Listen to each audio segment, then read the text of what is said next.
जैसा कि दोस्तों आप लोगों को पता होगा कि मैंने 14 दिन पहले कुछ वीडियो डाली थी। एक के एम्स से गया था मैं और मैंने अपने नाक के बारे में साइनसेस की प्रॉब्लम दिखाई थी।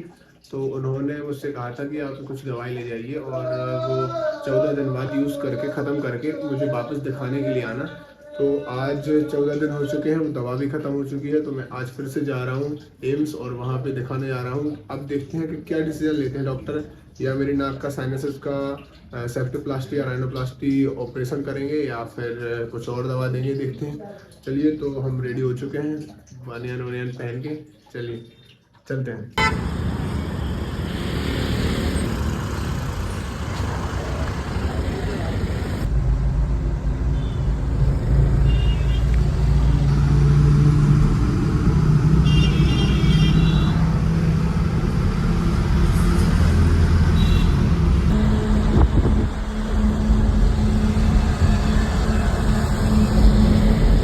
इस फोन में अपने सब जगह है अपने सेट।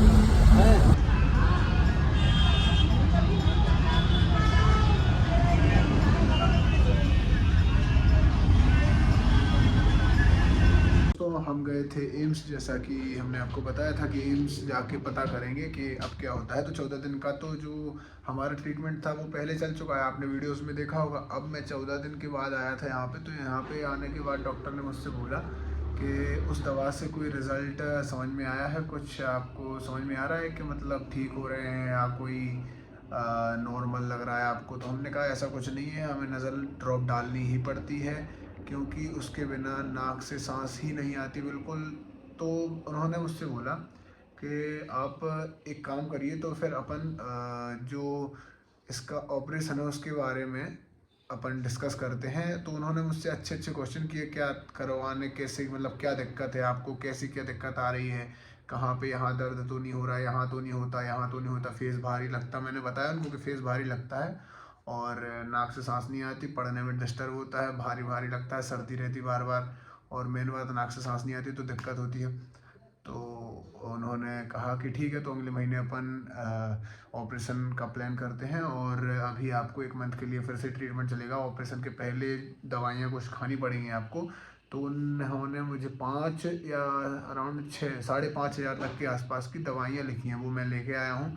और वो इतनी सारी दवाइयाँ दी हैं उन्होंने, मैं आपको फ़ोटो लगा के दिखा दूँगा अगर हो पाएगा तो। और उन्होंने इतनी सारी दवाएँ दी हैं कि वो 1 महीने मुझे खानी है, फिर उसके बाद मैं जाऊँगा वहाँ पे एम्स में। उन्होंने बोला 56 रूम नंबर में चले जाना आप। तो उस रूम नंबर में जाके बात करेंगे कि कैसा क्या होगा इसका प्रोसेस ऑपरेशन का, साइनसेस का, जो ये सेप्टोप्लास्टी है इसका होगा या फिर राइनो भी होगा। थोड़ा सा यहाँ पे आपको दिख रहा होगा उठा उठा सा, ये नॉर्मल है पूरा इस साइड का, लेकिन इस साइड का उठा उठा उठा है थोड़ा सा, और ये थोड़ा टेढ़ा टेढ़ा दिख रहा होगा यहाँ से। ये सब मुझे सही कराना है। तो अब मैं 1 महीने बाद फिर से वीडियो डालूँगा वहाँ पहुँच के कि कैसा क्या रहा मेरा, और पूरी वीडियो आएगी इसकी कि क्या चेंज आया मेरे नोज़ में। अब देख ही पा रहे होंगे अभी ऐसी है, देखते हैं आगे कल आगे चल के कैसी होती है।